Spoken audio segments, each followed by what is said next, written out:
Em 25 de abril de 1977, o cabo Armando Valdez vigiava uma fogueira nas montanhas do Chile. Pouco antes do amanhecer, ele viu uma névoa roxa brilhante. Valdez entrou na névoa e desapareceu. 15 minutos depois, ele retornou cambaleando ao acampamento. Ele estava tremendo, ele desabou. Seus homens o examinaram, ele parecia bem. Exceto por um detalhe. Quando Valdez saiu, ele estava barbeado. Quando voltou, estava de barba curta e o relógio dele tinha avançado para 30 de abril. Ele ficou fora por 15 minutos, mas viveu por 5 dias. O caso de Valdez não é isolado. Esse fenômeno ocorre mundialmente há séculos. Diversas culturas o nomeiam de formas distintas. Nós os chamamos de tempestades do tempo.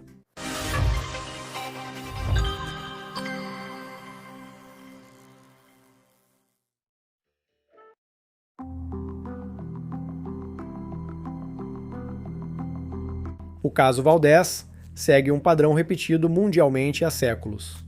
Em 1947, um comboio militar britânico estava atravessando as montanhas do Nepal.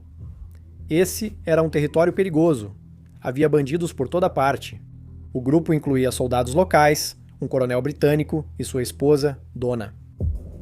Donna estava na parte de trás de um caminhão quando a temperatura caiu de repente. Ela disse que parecia que alguém abrira a porta de uma geleira. Entrei agora no quarto da minha segunda ex-esposa. Ela estava tão fria no quarto que acabei com queimadura de frio na lua de mel. Você pelo menos vai me deixar preparar a história, por favor? Tudo bem, mas aquela piada foi boa e você sabe. Donna olhou para cima. Uma nuvem vermelha, do tamanho de uma casa de 2 andares, flutuava próxima ao chão e avançava em direção a eles. Moradores locais olharam e correram, chamando aquilo de visão e sabendo que só sobreviveriam se escondendo. O coronel correu até a nuvem para investigar. Ele avançou uns 6 metros antes de cair, como se tivesse batido numa parede invisível. A nuvem vermelha ficou mais brilhante. Ela deu a volta no caminhão onde Donna estava. Ela sentiu eletricidade no ar. A pele formigou, o cabelo arrepiou e uma corrente de baixa voltagem percorreu o seu corpo. Então, o mundo ficou em silêncio. Sem vento, sem pássaros, sem barulho de motor. Donna viu uma última imagem. Soldados congelados no meio do passo. O marido dela imóvel no chão. Então tudo ficou escuro. Quando ela abriu os olhos, a nuvem havia sumido e horas tinham se passado. Para Donna, tinham sido apenas segundos. O comboio se reagrupou. Todos apresentavam erupção vermelha na pele exposta, parecida com queimadura solar grave. Soldados vomitavam. O coronel estava tonto e não conseguia andar. 11 testemunhas. Sintomas físicos compatíveis com exposição à radiação e uma lacuna no tempo. Ninguém conseguia explicar. A britânica Jenny Randles passou décadas reunindo casos com sintomas semelhantes. Primeiro, o silêncio. Todo som natural para. Sem grilos, sem trânsito, apenas um silêncio total. Depois, o formigamento, como eletricidade estática antes de um raio. Depois a névoa. Às vezes, vermelha, verde ou branca. Mas ela sempre brilha. Então, o tempo se rompe. As horas desaparecem. Pessoas se encontram em lugares onde não sabem como foram parar. Às vezes a centenas de milhas de distância. E depois, o impacto físico, náusea, erupções cutâneas, dores de cabeça, desorientação. Exames médicos registraram queimaduras e erupções cutâneas nesses episódios. Eletrônicos falham, motores param e rádios só reproduzem estática. Relógios param ou adiantam, celulares perdem o sinal. E então vem o isolamento. Mesmo pessoas cercadas por multidões relatam se sentir completamente sozinhas. O restante da humanidade some, como se tivessem entrado num universo à parte. Randles chama isso de fator Oz. Como Dorothy arrancada do Kansas, de repente você está em outro lugar, num tempo diferente. Randles tinha vários relatos de pessoas que perderam tempo, minutos, horas ou até dias. Mas ela encontrou um caso em que um piloto não perdeu tempo. Ele conseguiu escapar.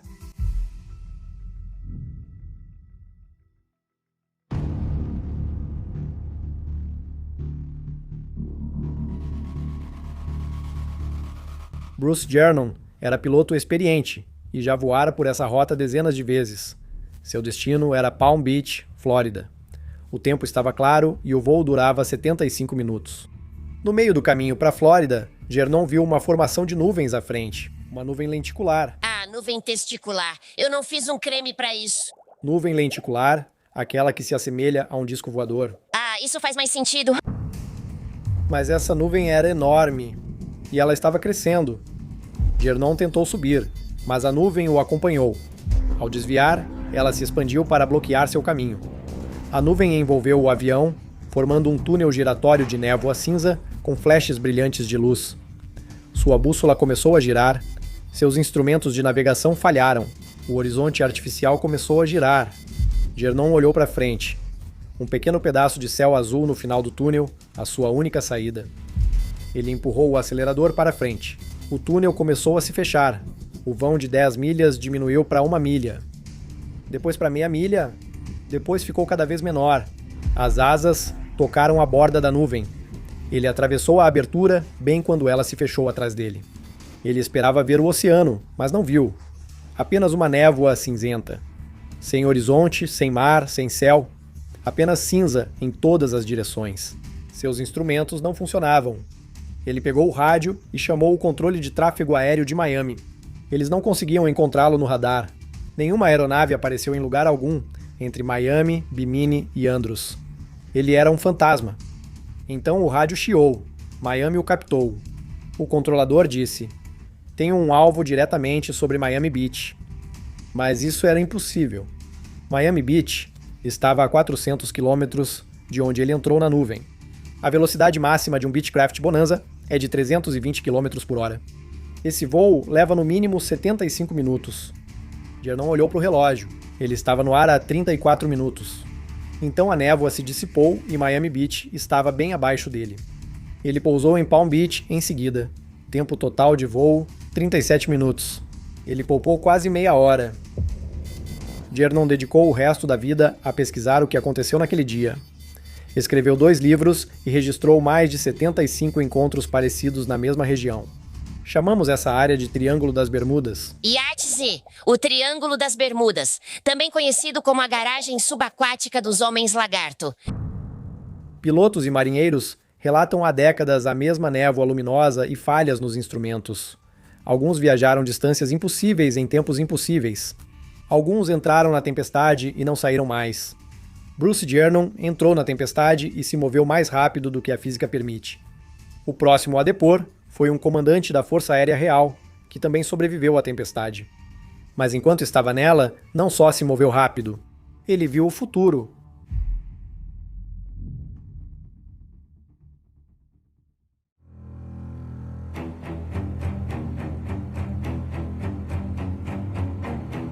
Em 1935, o comandante de ala Victor Goddard pilotou seu biplano sobre um campo de aviação abandonado chamado Drem.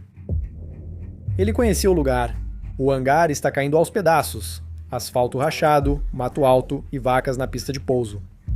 Dias depois, ele retornou pela mesma rota quando o tempo virou e uma tempestade atingiu. Mas essa não era uma tempestade normal. As nuvens não eram cinzas e nem brancas, mas brilhavam em amarelo. O biplano foi arremessado de um lado para o outro como um brinquedo. A chuva batia na cabine aberta. O avião caiu em direção ao chão e Goddard se preparou para o impacto. Então, num instante, a tempestade sumiu. A chuva parou. O céu ficou claro e ensolarado. Goddard olhou para baixo. Ele estava diretamente sobre o campo de aviação de Drem, mas ele não estava mais abandonado. Os hangares estavam consertados. Mecânicos de macacão azul trabalhavam no asfalto. E 4 aeronaves, todas pintadas de amarelo brilhante, estavam na pista. Uma delas era um monoplano, um modelo de asa única, inédito para Goddard. Nada disso fazia sentido. Em 1935, mecânicos da RAF usavam macacões marrons, e os aviões de treinamento eram de alumínio sem pintura. Os monoplanos ainda não faziam parte da frota. Instantes depois, a tempestade retornou forte. Ele a enfrentou e pousou em Andover. Ele relatou o que viu, mas ninguém acreditou nele. 4 anos depois, em 1939, a RAF reabriu Drem para a Segunda Guerra Mundial. Eles pintaram as aeronaves de treinamento de amarelo. Eles lançaram o novo avião treinador monoplano Miles Magister. E eles mudaram os uniformes dos mecânicos de marrom para azul. Cada detalhe que Goddard viu em 1935 se tornou realidade em 1939. Este é um comandante de ala, não um maluco, mas um oficial condecorado da Royal Air Force. Ele olhou por uma brecha na tempestade e viu 4 anos à frente. Ele abordou isso em seu livro, Flight Towards Reality. Agora, a maioria das testemunhas perdem a noção do tempo. Goddard ganhou tempo. Se você pode deslizar para o futuro, também pode para o passado? Bem, segundo 2 famílias na França, você pode.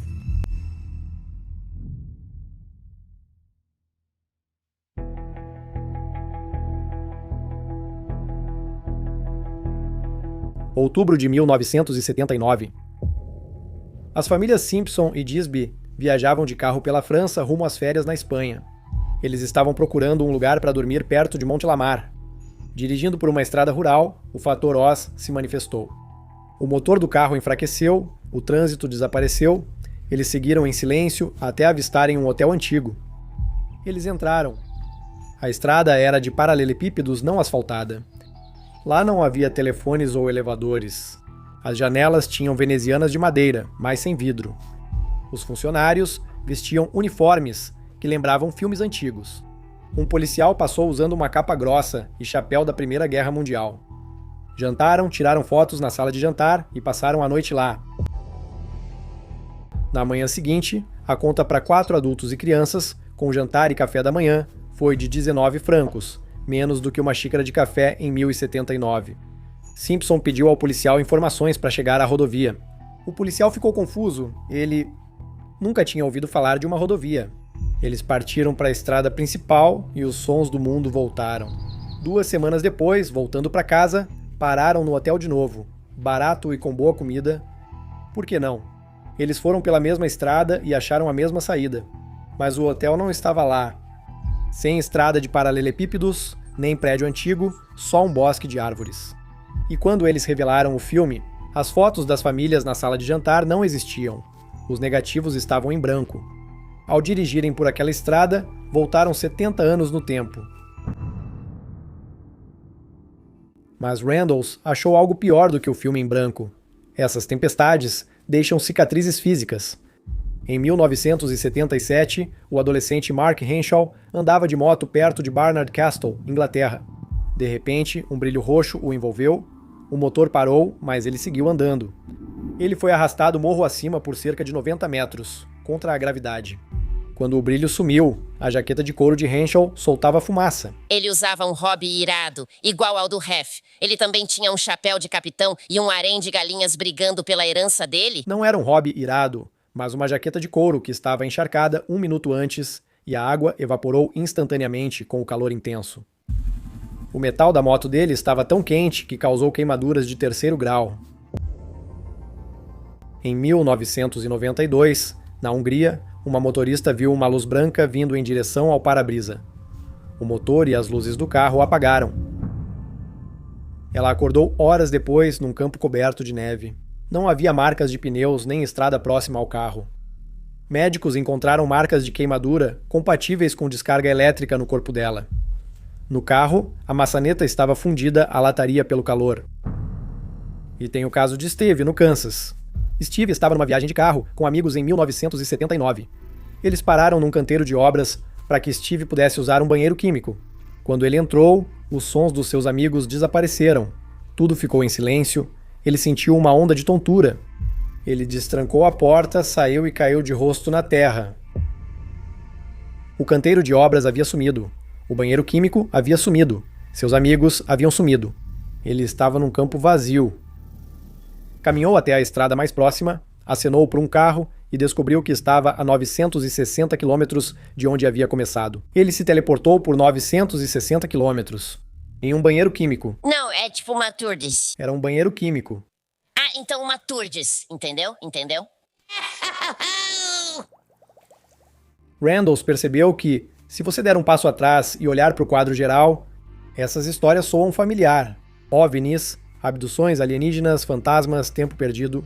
Eles não são mistérios distintos. Eles estão todos conectados e todos são tempestades no tempo.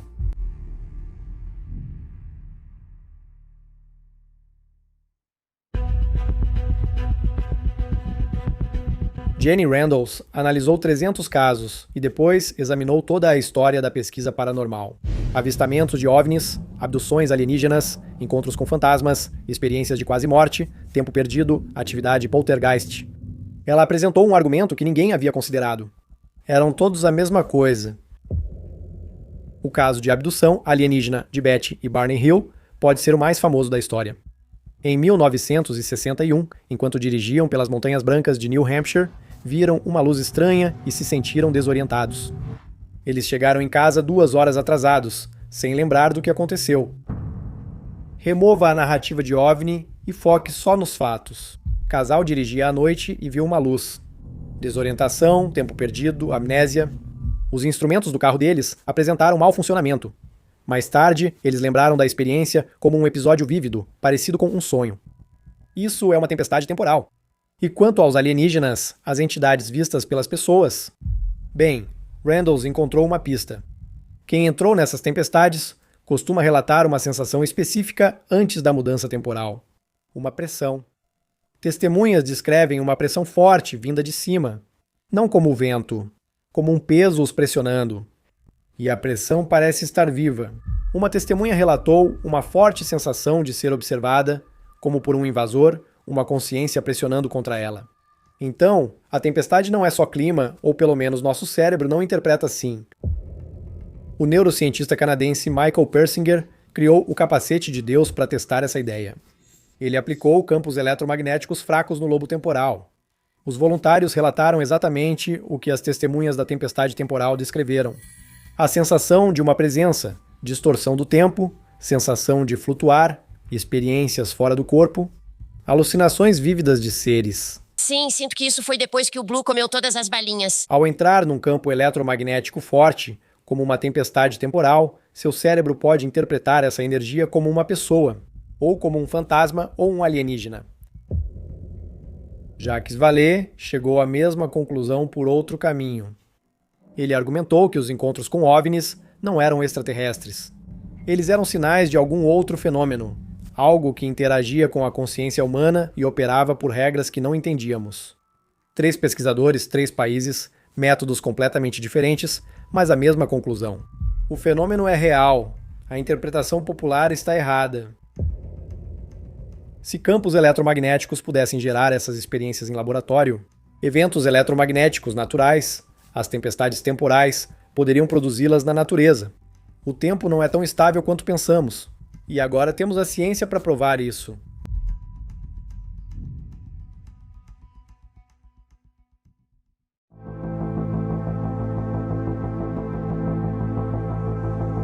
Isso não é folclore, é física. As leis do universo realmente apoiam a existência de tempestades temporais. A teoria da relatividade de Einstein mostrou que o tempo é flexível, não constante. O tempo varia conforme a velocidade e a gravidade. Astronautas, perto da velocidade da luz, envelhecem mais devagar do que quem fica na Terra. Satélites de GPS experimentam o tempo passar mais rápido do que nós aqui na superfície. Engenheiros ajustam diariamente os relógios dos satélites para corrigir isso. Na velocidade da luz, o tempo para completamente. Do ponto de vista de um fóton, o momento em que ele é criado e o momento em que ele é destruído acontecem no mesmo instante. Um fóton pode viajar pelo universo por bilhões de anos, mas para o fóton, 0 tempo se passou. Tempestades temporais são fenômenos eletromagnéticos, assim como a luz. Randles acredita que essas tempestades são áreas onde predominam as leis da física da velocidade da luz. Bolsões de domínio eletromagnético, onde o tempo local pode ficar congelado. Minutos do lado de fora poderiam equivaler a dias lá dentro, ou dias do lado de fora poderiam equivaler a segundos lá dentro. Há algo mais acontecendo aqui que você provavelmente já sentiu. Você entra numa sala e congela. Você conhece essa sala. Você já passou por isso. Sabe o que a pessoa vai dizer antes mesmo dela falar. Déjà vu? Cientistas afirmam que é uma falha cerebral, uma falha entre a memória de curto prazo e a de longo prazo. Mas e se não for? E se o déjà vu for uma microtempestade temporal, um deslize momentâneo em que sua consciência toca um momento que você já viveu? Isso se conecta à teoria do universo em bloco. Muitos físicos acreditam que passado, presente e futuro existem simultaneamente. Imagine um pão de forma... O passado é uma ponta, o futuro é outra. Somos apenas a fatia no meio. Mas o pão inteiro existe ao mesmo tempo. Todo momento que já aconteceu ou vai acontecer já está lá. Então o universo é um pão. É uma metáfora. Que tipo de pão? Se for pão doce havaiano, me interesso. Mas se for pão branco subsidiado pelo governo, não confio. Percebemos o tempo como fluindo, mas isso é uma limitação da nossa consciência.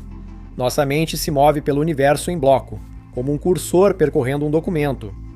Uma tempestade temporal pode soltar o cursor, e uma forte anomalia eletromagnética pode desconectar alguém de sua linha temporal.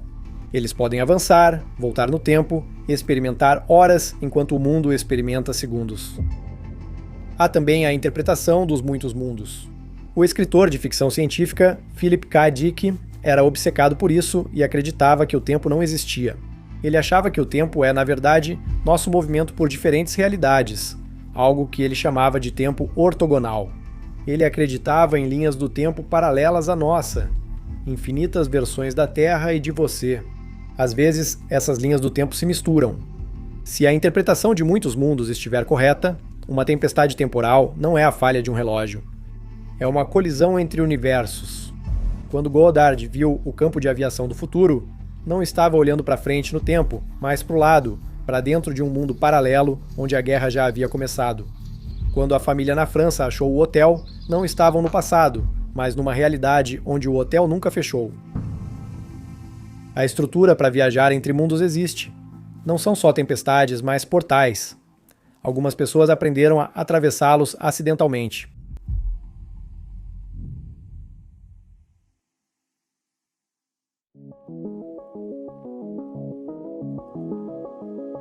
O caso Valdez, o comboio no Nepal, a névoa eletrônica, o hotel na França. Ótimas histórias. Mas elas são verdadeiras? Bem, vamos começar com os céticos. O principal problema da teoria da tempestade temporal é a ausência de dados concretos. Existem relatos, mas nenhuma gravação, sem vídeo de carro se teleportando, nem filmagem de nuvem brilhante. Com tantos smartphones e câmeras veiculares, era de se esperar que já tivéssemos capturado um. Depois tem o cérebro. A epilepsia do lobo temporal explica quase todos os sintomas do fator Oz. O silêncio, a sensação de uma presença, a distorção do tempo, as alucinações vívidas. Persinger mostrou em laboratório que ímãs podem induzir esses sentimentos. Se você dirigir por um campo magnético, causado por estresse tectônico, seu cérebro pode dar uma pane. Você pode sentir que perdeu uma hora ou até alucinar com uma nuvem brilhante. A geologia do local onde Valdez desapareceu gera anomalias eletromagnéticas, o que pode explicar sua experiência. O caso de Gernon também tem uma explicação lógica. A corrente de jato. Pegue um vento de cauda de 160 km por hora e você vai chegar cedo à Flórida. Se você está estressado voando entre nuvens, sua percepção do tempo falha. 34 minutos podem parecer 70. No caso de Goddard, ele escreveu esse livro em 1975. Isto é, 40 anos depois do evento. A memória é complexa.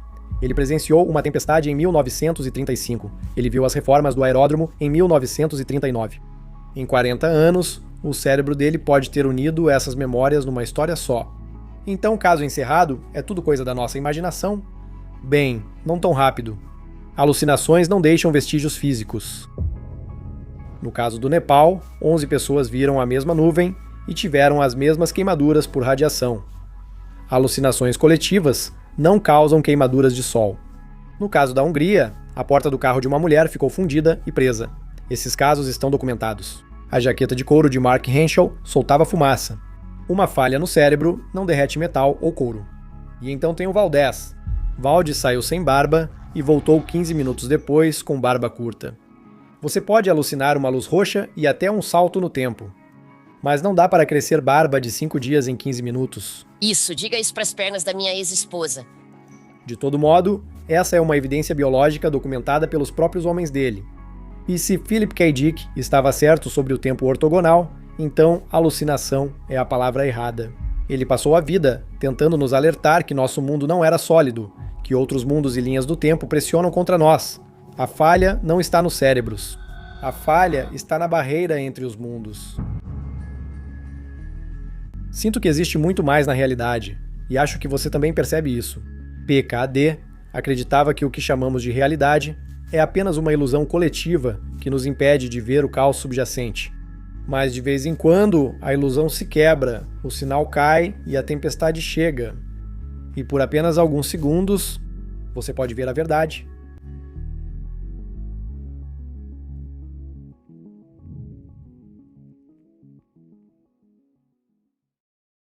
Obrigado por passar um tempo comigo hoje. Sou Ajay e este é o Hacklefish.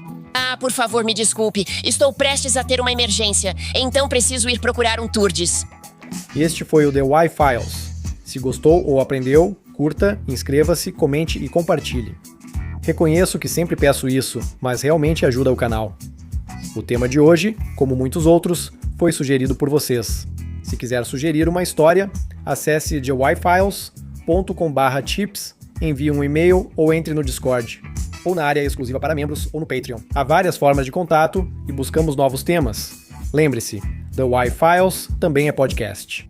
2 vezes por semana eu publico análises aprofundadas sobre as histórias que cobrimos aqui e também posto episódios que são um pouco polêmicos demais para o YouTube. O podcast se chama, espere, The Why Files Operation Podcast e está disponível em todos os lugares. E olha, se você está ouvindo em uma plataforma de áudio, se você clicar no joinha, curtir, seguir, todas essas coisas, isso realmente ajuda muito. Se você precisa de mais The Why Files na sua vida, talvez precise de terapia. Brincadeira, você está bem. Se quiser mais, confira nosso Discord. Já somos mais de 100 mil por lá. E tem gente lá 24 horas por dia, 7 dias por semana, falando sobre as mesmas coisas que a gente fala aqui no programa. É uma comunidade de apoio. É muito divertido e é grátis para participar. E falando em 24 horas por dia, não deixe de conferir nossa transmissão 24 horas por dia no The Why Files Backstage. Lá, exibimos episódios em sequência, com conteúdos divertidos no meio. Na verdade, o chat ao vivo é ainda mais divertido que os vídeos. Se você curte as histórias do The Why Files, veja também meu outro programa no canal, O Porão. Nele converso com pessoas interessantes dos episódios. Algumas você conhece, outras não, mas todas são fascinantes. Especialistas em temas como Cavaleiros Templários, farsa do pouso na Lua, conspiração do JFK e outros assuntos aleatórios. Se quiser sugerir alguém para o programa, me avise, estou sempre buscando bons convidados. Agradeço aos apoiadores que viabilizaram este canal. Cada episódio do The Why Files é dedicado aos membros do Patreon. Nada disso seria possível sem vocês. Muito obrigado. E se você quiser apoiar o canal, nos ajudar a continuar e fazer parte desta comunidade, considere se tornar um membro. No Patreon, por apenas $3 por mês, você acessa vídeos antecipados, sem comerciais e produtos exclusivos para membros. Você também recebe 2 lives privadas por semana com toda a equipe do The Why Files. Eu, Vitória, Gino, Jen, Híbrido, todos participam. Assim, você pode nos ver e conhecer como pessoas. Se quiser, ligue a sua câmera, suba ao palco, faça uma pergunta ou conte uma piada. Aprender mais sobre um assunto é, na minha opinião, o maior benefício. Esses são os recados. Até a próxima, se cuidem. Seja gentil e saiba que você é valorizado.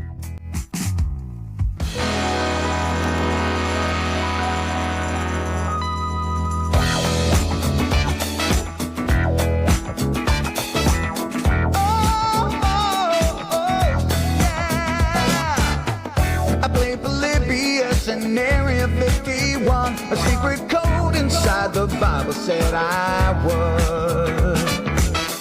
I love my UFOs and paranormal fun, as well as music, so I'm singing it like I should. But then another conspiracy theory becomes the truth, my friends, and it never ends. No, it never ends.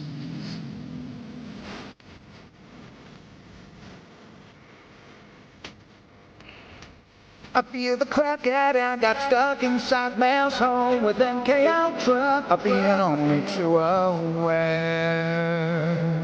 Did Stanley Kubrick fake the moon landing alone on a film set, or were the shadow people there? The Roswell aliens just fought the smiling man, I'm told, and his name was Cold. I can't believe I'm dancing with the bitches.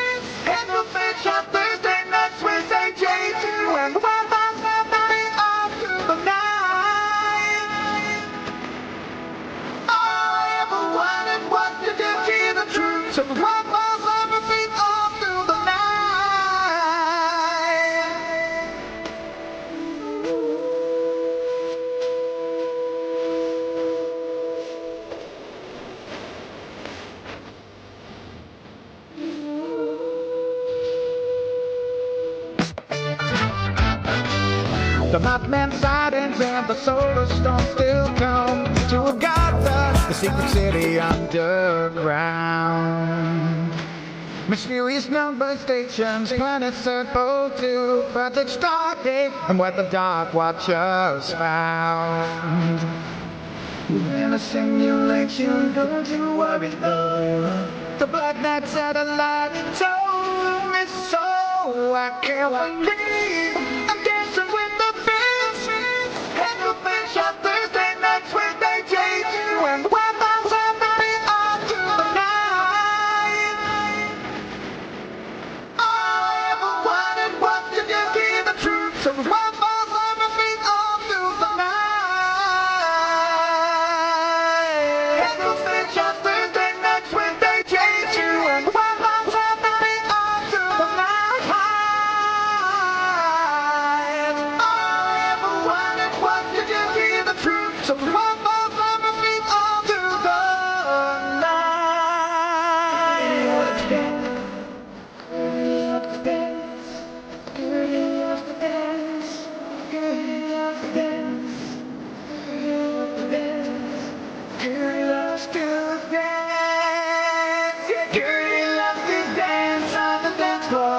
because she is a camel, and camels love